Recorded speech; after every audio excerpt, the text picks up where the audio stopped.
Every couple of years, there's a show that comes on and takes the world by storm. The first time I really remember this happening was with the show Lost, and to a certain extent, it really was the first show to take the world by storm, and is partially responsible for all these kinds of shows. Game of Thrones, Stranger Things, The Walking Dead, and more recently, Severance. There's of course many others. Westworld. During the height of the Game of Thrones popularity, HBO wanted to capitalize and introduce its next big thing. It had a number of huge stars attached to the project, lots of mystery and theory crafting in a fantasy world, so what exactly went wrong here? By all accounts, Westworld should have and could have been the next big thing. But fast forward to today, and it's almost like HBO wants you to forget all about Westworld. So much so that it's not even on their platform anymore. So if you want to watch it, fork over $15 a season over at Amazon, or buy the Blu-rays, which you should be doing anyways because physical media remains supreme, so I'd warn you about spoilers in this video for the entire series of Westworld, and I will, if you care, but it seems like HBO doesn't care about the show at all, so what does it really matter? But the point of this video I'm trying to get to is, what exactly went wrong with Westworld? I'm gonna go season by season and talk about the highs, the lows, and maybe how this series could have been saved, and how it still might be. So let's talk about HBO's biggest failure, Westworld.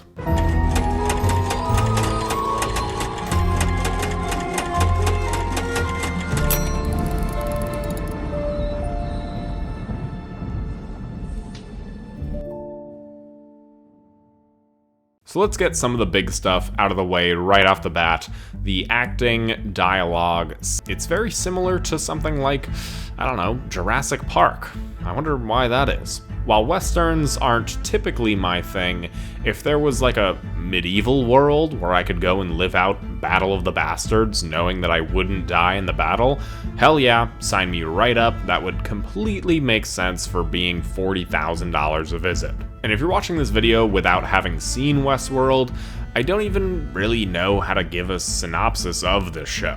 Westworld is, like Jurassic Park, a theme park. For a mere $40,000, it's high-tech robots that look and even feel like humans. The park designers have crafted different storylines for all the guests to take part in, and that could very well have been the story of this show. Someone coming in, taking part in the activities in this world, and leaving with a newfound confidence or experience.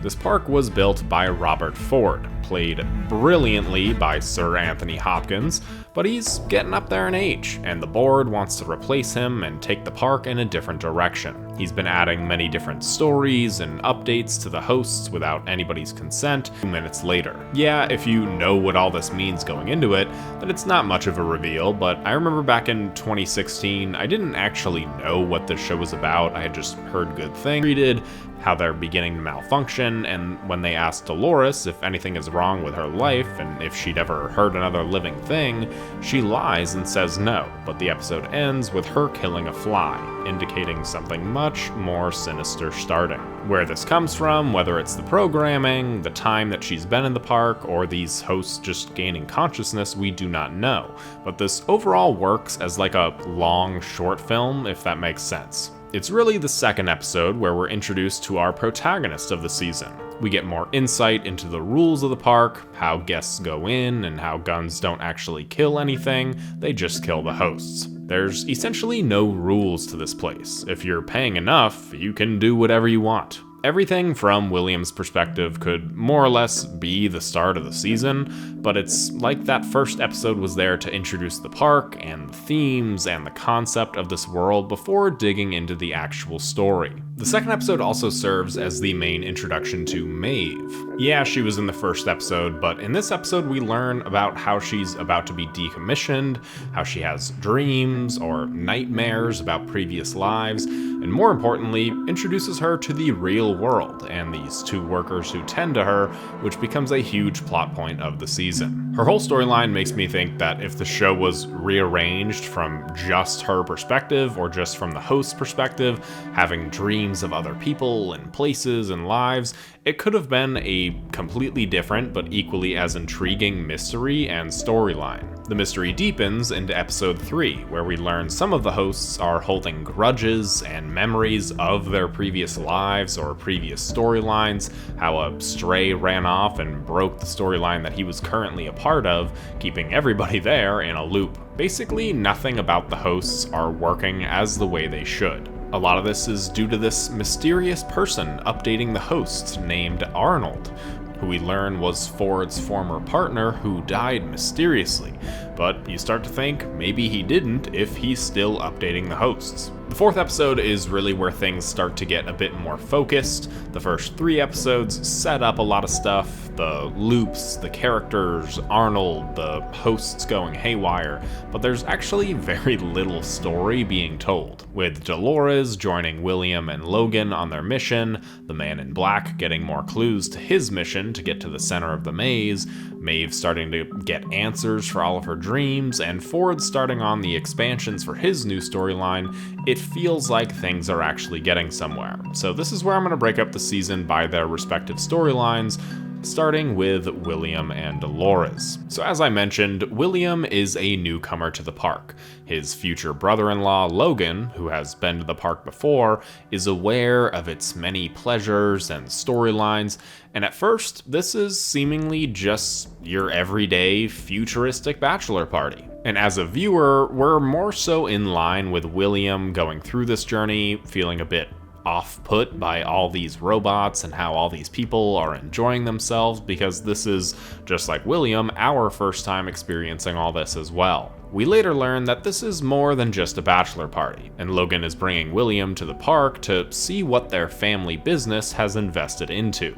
The company and family of Delos has invested heavily into the park, so might as well see exactly what they've invested into. William, at first, doesn't really seem to be enjoying his time in the park all that much until they come across Dolores. Meeting her has seemingly sprung them into a new storyline, something that Logan isn't super on board with because all he wants to do is kill things and fuck other things. But seeing as how it is William's bachelor party, Logan decides to go along with everything, getting deeper into this storyline, meeting El Lazo, a famous crime lord. Meanwhile, William is noticing that Dolores is not like the other hosts in the park. She's different. She has some memories of different times and places, and even seems to have actual emotions. William and Dolores get closer, and the line between fantasy and reality becomes more and more blurred as they continue being around each other.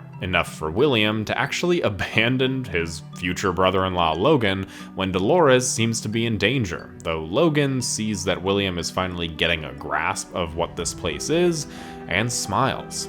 William has a lot of issues with how real Westworld actually is. He's having a very real and human experience, and even though he, on some level, knows it's fake, he feels like he's learning about himself and doesn't want to go back to who he was before this, to who he is in the real world, which, kind of sounds like somebody else in this show. But the real highlight of this storyline is, of course, Dolores, because we actually see that William is right. There is something different about Dolores from the rest of the hosts. Throughout the entire season, we see Dolores having different visions across different times, wearing different outfits to signify that she's in some sort of dreamlike state, and this raises a lot of questions and even concerns, but we ultimately know that something is a bit different with Dolores. William also eventually starts to understand the darker nature of this place. He's willing to let somebody die in order to try and leave and save Dolores, or to keep it just him and Dolores alone.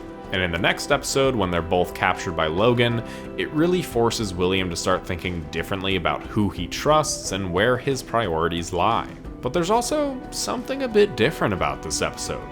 Logan, in an attempt to try and right William's head, stabs Dolores, and we see the mechanical robotics that are her insides, but this is not what the hosts look like inside.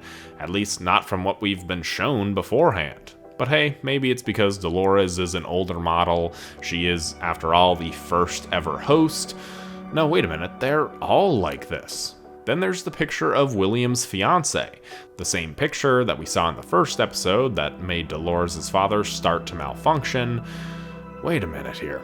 The clues are all there, and it turns out to not be the end of William's story, but I'll get to that in a few minutes. Perhaps the biggest storyline in all of Westworld Season 1 is actually the stuff that happens behind the scenes in the park. Now, this is my third or fourth time watching Westworld Season 1, but I had only ever seen the seasons after that once, or not at all. So what I was really looking for in this season was any and all setup for future seasons, and anytime I thought there was a setup, like the mention of the company Delos, that ended up being answered in this season. There was a guy coming up to the man in black, recognizing him from his real world and thanking him for the company he's built, but the man in black cuts him off right there. This would again be answered later on in the season, but any and all setups were mostly answered within this season, which was a bit of a double-edged sword. Sure, everything gets answered in this season, more or less, but it doesn't really leave a lot of setup for future seasons. The only thing I really noticed was when Charlotte suggested Peter Abernathy as a subject that would work for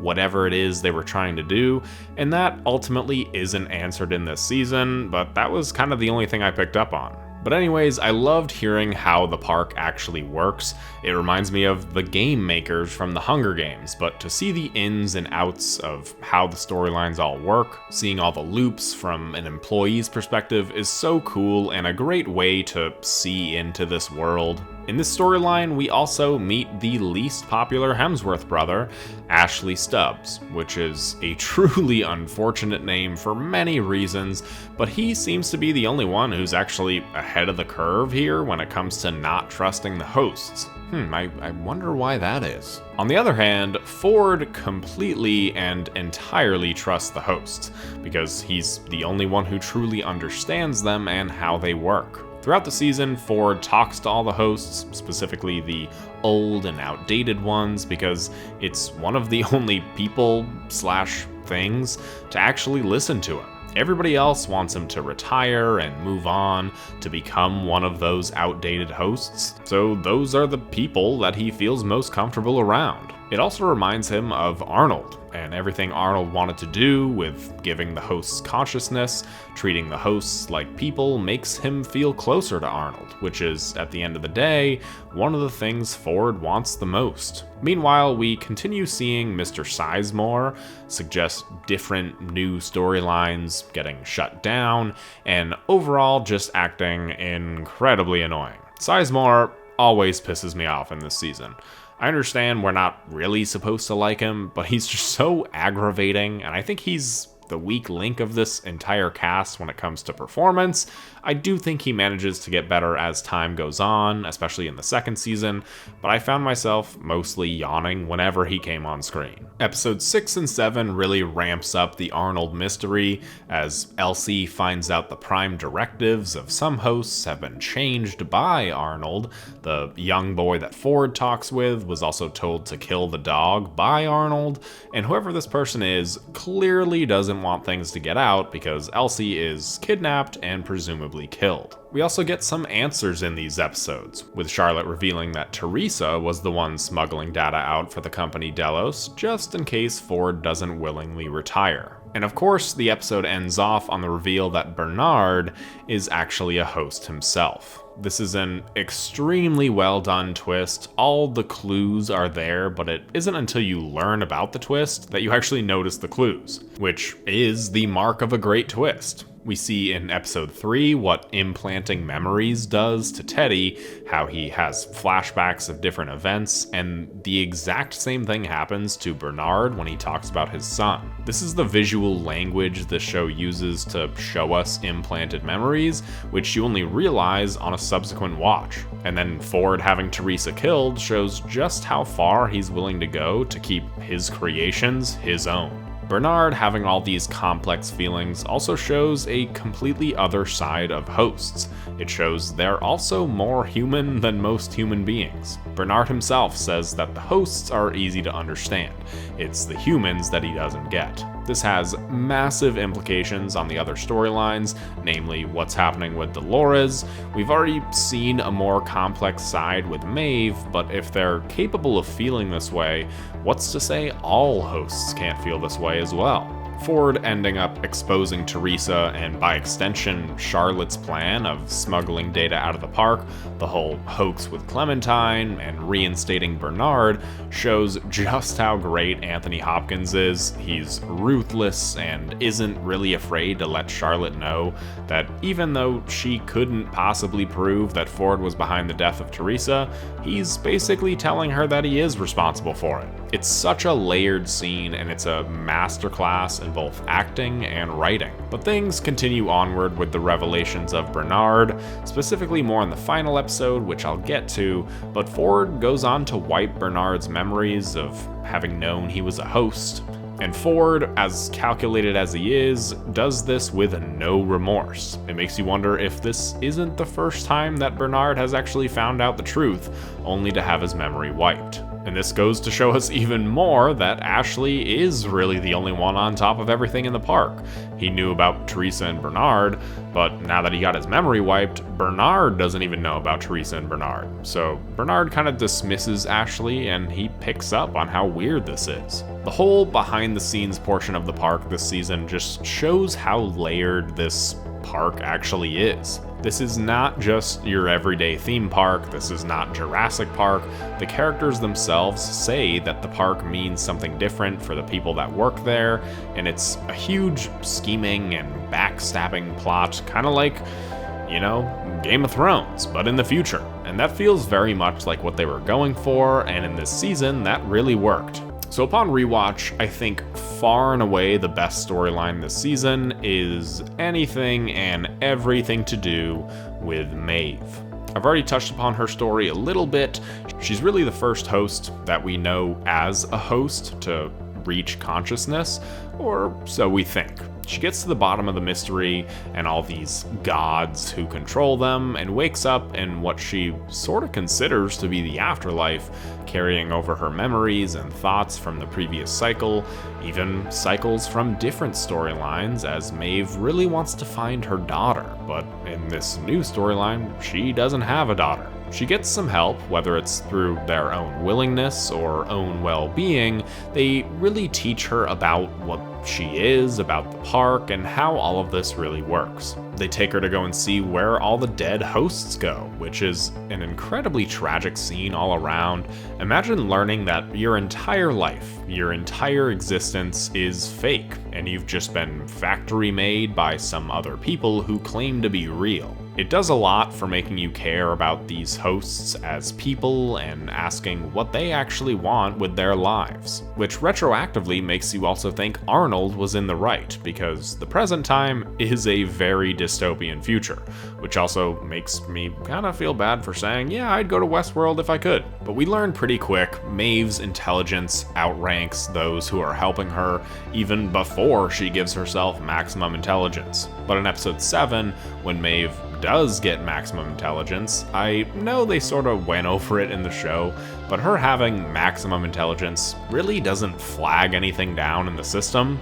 Are we supposed to believe that because all of Ford's interruptions and plans, that this stuff just kind of gets through the system? Especially with all the higher up executives there. Maybe that's the point, that no one really has control over this place, not even Ford, but this leads to some great scenes like Maeve being able to write new storylines on the spot and control the other hosts, and even another reveal with Bernard, who had just gotten his memory wiped, when he finds out the truth once again through Maeve, which only adds weight to my theory that Bernard has probably figured out the truth time and time again, and it just has all been erased from him. Maeve's storyline leads to a big breakout ending, but I'll get there in a few minutes. But this leads me to the mysterious black hat wearing man in black. I mentioned already that at the start of the show, there were questions surrounding him and how he could survive a bullet wound, but this is pretty easily explained afterwards because the man in black is a human, a park goer. He's just been coming here for a very long time. He also seems to have ties with everybody's storyline. Maeve, Dolores, even Ford, leading the Man in Black to be this big boogeyman for all the hosts around, and his storyline is really the central mystery to the season because the Man in Black is searching for the center of the maze. Now, what this actually means, at the start of the season, we don't know, but I know I certainly thought it had something to do with whatever the employees were talking about when they say that Westworld means something different to them than it does to the park guests. Even if it wasn't that, it really seemed like the center of the maze would be a physical place that a park goer can go to. The reality is, it means something very different. But I've always found the Man in Black's motivations to be a bit weird. He wants to find the center of the maze, to make the game more real, what Arnold intended. Now, thematically, I feel like this works as a storyline in the show, but even a guy filled with as much trauma as the Man in Black is, I just find this to be an odd motivation. We learn later on about what happened to him in the real world and how he became this version of the Man in Black, so because of all this, now he basically wants to die, and to make the game more real with real stakes, so if a host shoots him, then he will actually get shot. But this just doesn't feel like a real character. It doesn't feel like a real person. It feels like his entire motivation is just to continue the theme of the show, which doesn't really resonate with me personally whatsoever. It does start making a bit more sense when the reveal happens of who the Man in Black actually is, and we see more about how he turned into this man. Maybe other people see it differently. Maybe there's something you do resonate with, so please let me know that in the comments, but I've just always found this character in general a little bit far-fetched. But speaking of that reveal, at the end of the season, we learned that the Man in Black is actually a much older version of William. And I think this is far and away the best reveal of the season. It's what makes rewatching season 1 so great, to see all the different hints and clues for yourself. It does make the first watch maybe a little bit confusing if you don't pick up on the clues, but clearly this twist and reveal of there being multiple timelines worked out for them in this season. It just also kind of spelled a certain doom for the writers trying to replicate this in future seasons. In the final episode, we ultimately see Ford realizing that Arnold was correct, and knows that whenever the hosts gained consciousness, that this was going to be their world, but they needed time. We see that's true, and that Dolores eventually gains consciousness herself. AKA, she finds the center of the maze, something that William doesn't really understand and gets angry that it's not an actual physical place. We get a little bit of setup for the second season when Maeve accidentally encounters hosts and plans for a different park, and she uses her henchmen to help her escape, where she ultimately decides to stay in the park to save her daughter, proving that she's far more human than host. The ending of the season gives off a lot of Red Wedding vibes, and quite honestly, it does kind of seem like the story could have ended here. It's a host uprising now, especially if Maeve had actually left the park. There's obviously more story to tell, and if there had only been one season of the show, then everybody would be clamoring for the next chapter. So we got more chapters, and it ended up being a bit of a double-edged sword. But throughout this whole rewatch, it seems tragically obvious that there was a one-season plan going into this series. They put all their eggs in this basket, and to their credit, it worked. This was a phenomenal season of television, but there was very clearly only a rough outline or just absolutely nothing going forward. In a lot of ways, this show and Stranger Things feel very similar to me, but Stranger Things found a way to tie everything together while also delivering a story and a show that people wanted to see. Westworld didn't really do that, and it stands out very clearly right from where Season 2 begins. But Season 1, like I said, excellent season of television. It's an excellent story, told more or less from beginning to end. So I'm going to give Season 1 a 9.3 out of 10. So where were they going to go with Season 2? It felt like everybody's storyline came to an end at the end of the first season. William got some real stakes added to the park. Dolores gained consciousness. Bernard found out the whole truth. Ford died. That really only leaves Maeve, whose story wasn't finished, and that does continue here, but she picks up some of the other side characters like Sizemore because he just didn't have anything to do. I don't know, to me it just feels like a lot of these storylines don't feel like organic continuations of the story.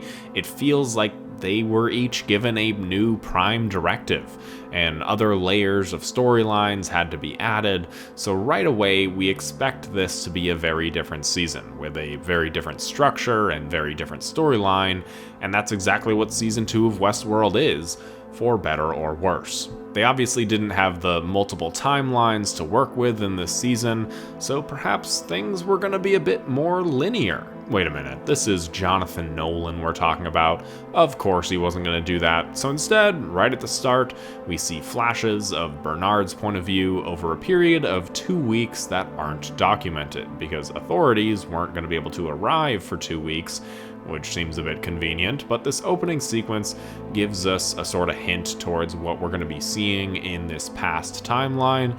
It looks interesting, it was very intriguing, so I'll give it a pass. But very quickly, the different timelines in this season serve more to just confuse audiences instead of tricking them into thinking it's the same timeline like they did with Season 1. While there's definitely some indicators as to which timeline the scene takes place in, there's also moments where you really have to pay attention and remember where certain characters are at certain times, because if you don't, or even if you just look away from the screen for a few seconds, you're going to end up incredibly confused. This was not a season of television where you can step out of the room or fold your laundry, and with this confusion comes a lot of problems with the pacing of the season. There's already a lot of balancing storylines this season. There's, of course, everything going on with Dolores, there's Maeve and her crew, there's William.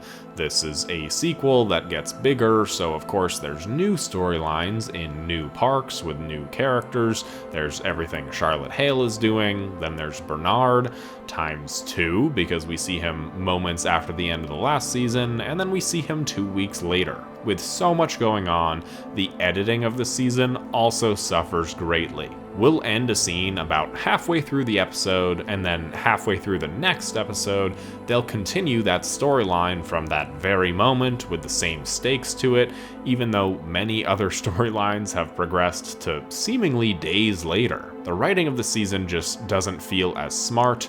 I feel like I had to really be paying attention to everything in Season 1, noticing the reveries of the scenes, but I was still able to keep up with everything. Season 2 just isn't like that. Very early on in the season, talk of the real world becomes a big focus. Dolores has some memories of the real world. They talk about how the real world is a much bigger threat, even get a flashback to Logan and William first finding out about the hosts that takes place in the real world. This, of course, seemed like the obvious direction for the show to go in, but for it to be so huge this early on into the second season, it seemed like the writers were really digging themselves a hole, because it needed to get the hosts to the outside world, and sooner rather than later. Dolores feels very Daenerys this season, going around, getting an army, and preparing to rule and take over, and I think this was done pretty purposefully. I imagine HBO was very excited and very keen on having two strong blonde women spearheading their most popular shows, but if anything, this feels like Season 8 Daenerys. During Season 1, we saw how terrible she was treated as a host, how horrible humans can treat these hosts in general, so seeing her get her revenge is somewhat satisfying, but for the first few episodes, it's also kinda hard to relate to her anymore. She's committing pretty evil acts, and not everybody who's at the receiving end actually deserves it, especially with how she treats some of these other hosts. For example, we get our first big, proper battle sequence in the third episode, and it's honestly not all that great. Seeing the hosts versus the humans, and the different armies and weaponry is one of the biggest promises of this season and this show going forward, but Dolores gains this army just to trick them into dying against the humans, then locking them out and blowing up the humans anyways. And Dolores' reasoning for all this is because not all of their kind deserve to make it to the next world. This just, I don't know, doesn't make any sense. And it just seems entirely idiotic when you know there's going to be more battles ahead. Why not get as many hosts and as many people in your army as possible? There were moments like when she sees her father again, she gets emotional and proves that she is more human than we thought. Sure, she's ruthless as Wyatt, but Dolores still lives inside of her. But these moments are few and far between, and it just overall felt hard to root for Dolores in this season. On the other hand, Maeve's plot with her ragtag group of misfits is probably the most entertaining portion of the season. With that said, her whole storyline isn't nearly as compelling as last season. Going on a quest through the parks to find her daughter is cool, but it's not as deeply thematic and dramatic as learning that your whole life is a lie and doing whatever you can to take control over the direction of your life. The season is all about these robots learning to be more human, which is great, but that's also a storyline we've seen a number of times before in a multitude of stories. Take your pick. There's Blade Runner, Alien, Terminator, and now Westworld. The season is kind of just covering what all these other stories have covered multiple times. But like I said, this season expands on the different parks that were set up at the end of the last season. We meet a new character in what I'm assuming is Safari World or something like that, which, side note, would be a really cool park to visit. Imagine getting to see all these different animals up close with no threat of death. I mean, I'm sure that's exactly what this girl thought, but in reality, she's very much in danger. She gets to the edge of Safari World and makes it into Westworld, just to get captured by Ghost Nation. She says that she doesn't want to leave this park because she has something to find. That's weird. She kind of reminds me of... Ed Harris is a huge bright spot for this season, and episode 4 as a whole is a top 5 episode in this show. Every time he's on screen, he makes all the questionable aspects of this season much more bearable, but he has a great moment in this episode where the reality of this place finally gets to him, and William himself starts to get a bit more human. His line about the guy not recognizing death sitting across from him the whole time is such a badass line and leads to one of the best scenes in the show. There's also a combination of flashbacks in this episode with both versions of William talking with Mr. Delos because they've been trying to clone him for years and it hasn't worked in the time William turned from this to this. Not to mention the start of this episode begins with a nice nod to Lost, where they were revealing the hatch. And ending the episode off on the reveal of this girl being his daughter is the same kind of great reveal that the show has become known for. Oh, so that's why they were so similar. So I guess I should talk about Bernard for a little while, both his storyline in the present and in the past, but quite honestly, I found most of Bernard's story this season to be some combination of boring and confusing. He gets kind of bounced around from storyline to storyline, spending time with Hale at the beginning, then Dolores, then he finds Elsie, who must have been sitting in this cave for like 2 weeks. I mean, she looks great, all things considering, and of course there was this secret elevator right next to her the whole time, which if I was her would have pissed me off to no end. But it seems like the writers really wanted to continue the trend of revealing things with Bernard, because it seems like almost every episode, something with Bernard is revealed. In episode 4, he remembers killing a bunch of hosts in order to preserve one of these brains used for cloning, which is kind of whatever reveal, but later on there's reveals of all the different versions of Bernard that Ford made, then there's a reveal of him suppressing his own memories so that way nobody could find them, and then there's another clone of Dolores. It's overall just a lot of reveals, too many for Bernard, and because he's confused about what's going on most of the time, so is the audience. In the past timeline, both Dolores and the humans are looking for Peter Abernathy. The humans are looking for him because there's all the information about the park held in his brain that they want to smuggle out of the park, and Dolores is looking for him because that's her dad. There's a bit of a monkey in the middle when it comes to him and who has him this season, but in the future they're still looking for him and counting on Bernard to find him, which again leads to even more reveals. I found myself incredibly excited whenever there wasn't a Bernard scene, when we spent time with Maeve, or the Man in Black, or even Dolores, despite her not being all that easy to root for. I overall just liked the more streamlined segments and storylines. I'm not a big fan of the split timelines this season. Sometimes it's a bit needlessly confusing, especially when the future scenes just aren't all that compelling to watch. The multiple storylines in season 1 worked because it felt seamless. There was hardly any crossover characters, and it just flowed naturally.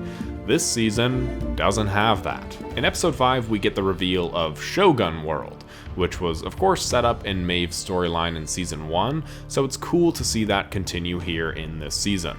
And apparently this place is for people who find Westworld to be too tame, so these off-the-rails hosts mean business, especially in Shogun World. Seeing this entirely different park, but having it be the same story, shot the same way, and everything is such a great detail, especially when those corresponding characters from Westworld and the writer of these stories see everything play out the same way. It's a really clever sequence, and it was definitely one of the most enjoyable parts of the entire season. Maeve has this connection with her Shogun World counterpart, and even unlocks a new ability to change storylines without even needing to say anything at all. The season was also my introduction to Hiroyuki Sanada. Apologies if I butchered that pronunciation, but I've seen him in lots of other things since this. He's always got a samurai sword, and it's easy to see why, because he has a fight in this episode that is absolutely incredible, and maybe the best choreographed fight sequence in the entire show as a whole. Maeve and the others eventually make it back to Westworld, this whole side plot kind of feeling like they added in Shogun World just because they wanted to, because other than Maeve gaining this new ability, it doesn't really amount to anything, but she finally makes it to her daughter. It's a heartwarming reunion, but Maeve finds out that her daughter has a new mother, which I feel like she should have expected, or at least she should have been told about sooner by Lee Sizemore. But we finally see what this storyline actually consisted of, and how Ghost Nation comes and apparently kills her and her daughter. But interestingly enough, this guy from the Ghost Nation says that Maeve should join him because they're on the same path. Another interesting character to watch this season is Teddy, because Teddy is your pretty typical male hero protagonist in these types of stories. That usually means he's pretty boring. And Teddy is very robotic. He is very boring.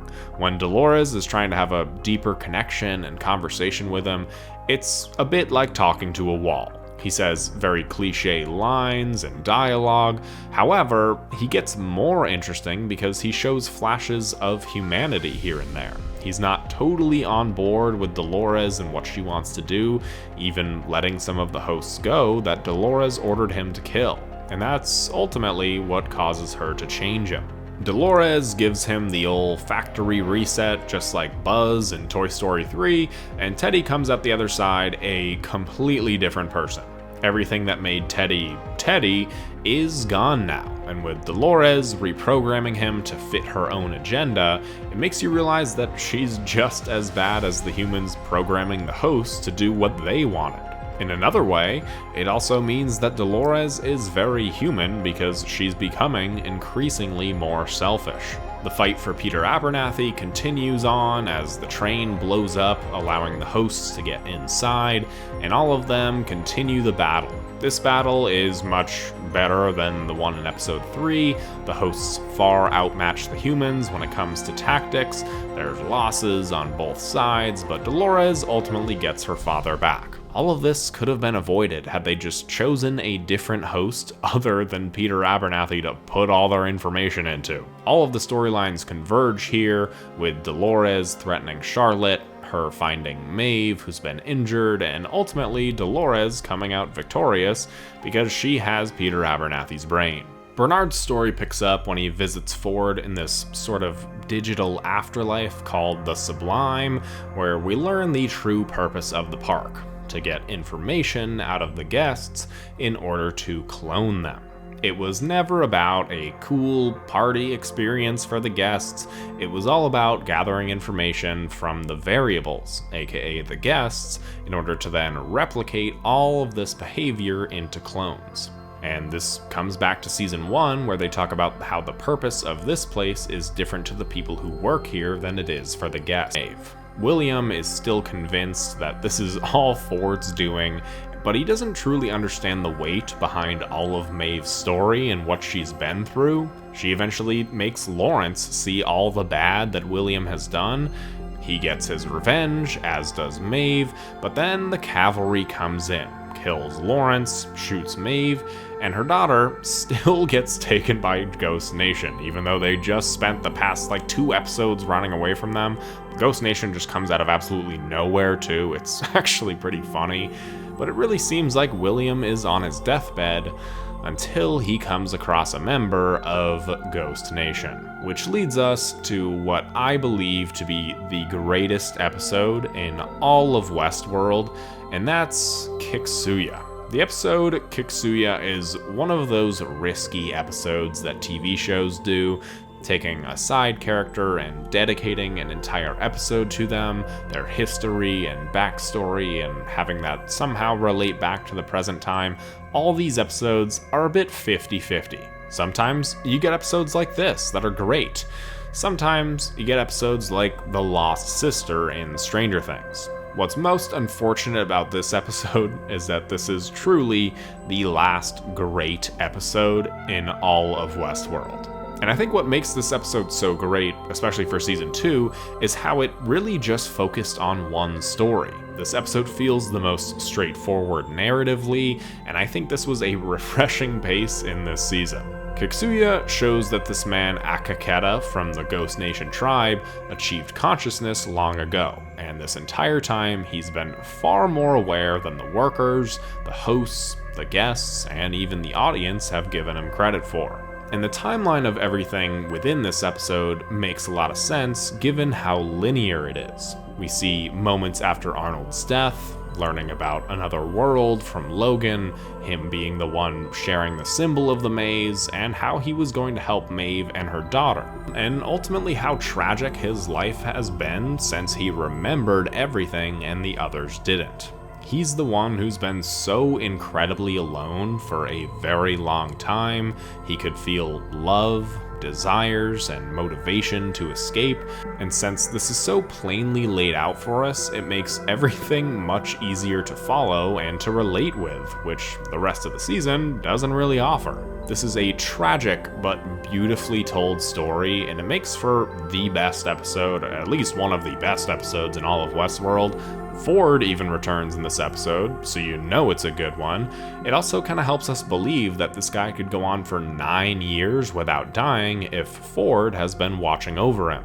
But this guy is also what kind of sets Ford on his path to realizing Arnold was correct and setting Ford up for his new storyline and plan that we see carried out at the end of season 1. This guy is basically John Westworld. He's the reason for everything and why it played out the way it did. Episode 9 is another big episode for William / the Man in Black. Specifically, we get to see his main motivation for going back into the park to find the center of the maze, and what pushes him to want to see real stakes in the park added in the first place. We see that William's wife and Emily's mother is an addict, and we see how truly sad William's life ended up being. They need to take her back to rehab, but she doesn't want to give them that opportunity, which ultimately ends up changing William and Emily's relationship. The wife's death wasn't William's fault. He wasn't some terrible, awful person or father. He's a victim, just the same as Emily. He even has this vision of his wife finding his profile and trying to rationalize her actions by blaming himself for them. In present time, he still can't seem to believe that this is really Emily, going as far as killing the cavalry and then Emily herself, since she slipped up and talked about his profile, something Ford only gave to William himself, and he never told anybody about it, so she can't possibly be...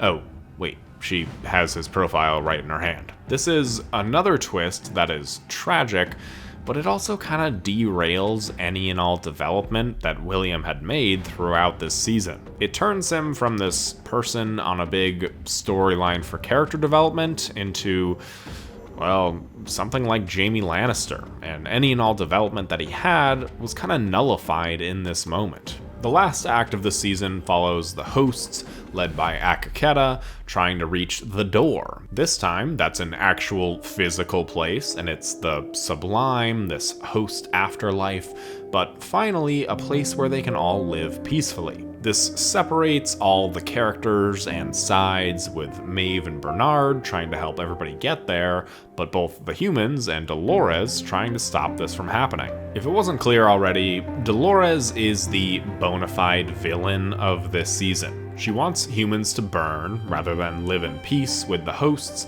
and she doesn't want the hosts to go into this afterlife because they'll have achieved consciousness just to not make it to the real world. Essentially, trying to take their choices away from them and saying what she's doing is right and is the correct path, and for them to just want to live in peace in their own world is just crazy. It's so wrong. But what drove her over this edge was Teddy. Even though he had been changed to Spanish Buzz, he achieved a certain level of consciousness to not like who she's made him to be.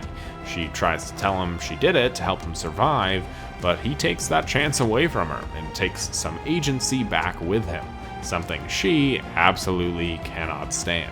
This all comes to a head with a really great sequence of everybody going into the door, but Clementine rides up, and the humans have made her this sort of glitch that destroys the host's intentions as she rides past them, and not everybody ends up making it into the doorway. There's, of course, some more twists with Bernard that I mentioned, that he was deleting his memories on purpose, that he cloned Dolores and switched out the brains in their heads, and Dolores, posing as Charlotte, leaves the park. And Ashley somehow knows this, but lets her go anyways. Then Dolores reclones herself, makes Bernard again, because they have to be enemies, and no matter who wins, their kind continues on. Yeah, okay, I guess I can see that. The end of this season is a little bit over the top and melodramatic. This entire season is far more convoluted than it needed to be. I know the Nolans love their whole time-twisting narratives, but that's not what people loved about the first season. In fact, I think what a lot of people loved about the first season was entirely absent in the second. The dichotomy of what being a person is and the themes surrounding that. How hosts are more human than humans are, the cool sci-fi world mixed with the Western storytelling. For better or worse, the second season ramps up all of this, instead talking about free will and if humans really have it, if the hosts have it, and what it says about each of them. We go to different parks, which is cool, something that I personally like to see, but they ultimately didn't really serve a purpose other than to show Maeve get her new powers. Shogun World just kind of seemed like something the writers wanted to do, so they decided to go on with it. With all these different Bernard twists, the multiple timelines, the sometimes confusing motivations and writing, the bad pacing, it just made for a pretty disappointing follow-up season. Overall, the season has a few episodes that stand out, a few storylines that I liked, so I'll give Season 2 a 7.5 out of 10. So did Westworld Season 2 actually take a dip, or is all this just the ramblings of some random YouTuber who didn't understand the season? Well, of course, this entire video is based on my opinion of these things, so if you loved Season 2, by all means, that is entirely your right. Sound off in the comments and tell me why I'm wrong, but let's look at some of the actual facts. Just by looking at the ratings, you can see that Season 2 didn't have nearly as many highly rated episodes, with only one episode making it over that 9-point threshold. Now granted, that episode is phenomenal, and I do think it's the best episode of the series, but that's not what the ratings say. So the average episode rating for Season 1 is an 8.86, compared to Season 2's episode average, which is an 8.38. So not really as huge of a drop-off as it would seem, but still a bit of a chunk missing. But like I said, sophomore slumps for TV shows, or really all sequels, is a bit common. So let's take a look at the viewership numbers. So again, there's a bit of a dip, particularly with the 6th episode of the season. Now, I'm not sure what was going on May 27th of 2018, but that date doesn't ignite some sort of memory of mine, some historical event, so my best guess as to why this episode didn't deliver as many viewers is because episode 5 took us entirely out of Westworld and into series. The ratings did spike back up in the following weeks when the characters returned to Westworld, but definitely didn't reach the highs of the season 1 finale. In fact, no other episode would ever reach those highs again. So why was this? Was it everything I said in the video about the season being too confusing or poorly paced? Yeah, that might be it, but season 2 also came out in 2018. 2 years after season 1 premiered in 2016. Now I know that doesn't sound too crazy by today's standards when it takes upwards of 3 years to come out with a new season, but back in 2018, that was a long wait. When Game of Thrones was still coming out with a season per year, and most other shows were too, it seemed like Westworld kinda took a bit too long. People either forgot what happened, weren't really captivated by the story of the second season, or just all around lost interest. But hey, a lot of shows have a sophomore slump. So let's just get back on track for season 3. Right, everyone? That's all for this video. I was going to include all seasons in this one video, but it's been a bit of a slog getting through seasons 3 and 4, if I'm being entirely honest with you, and I wanted to get this video out to you guys, so if this video can get 3,000 likes in the first week of release, then I'll have a video on seasons 3 and 4 coming out next week. If not, the video will still come out, just not next week. If you guys enjoyed the video, make sure to leave a like and subscribe for that next video, and let me know in the comments below what your thoughts on the first 2 seasons of Westworld are. Special thanks to all my channel members, you guys are the best, and I'll see you all in the next one.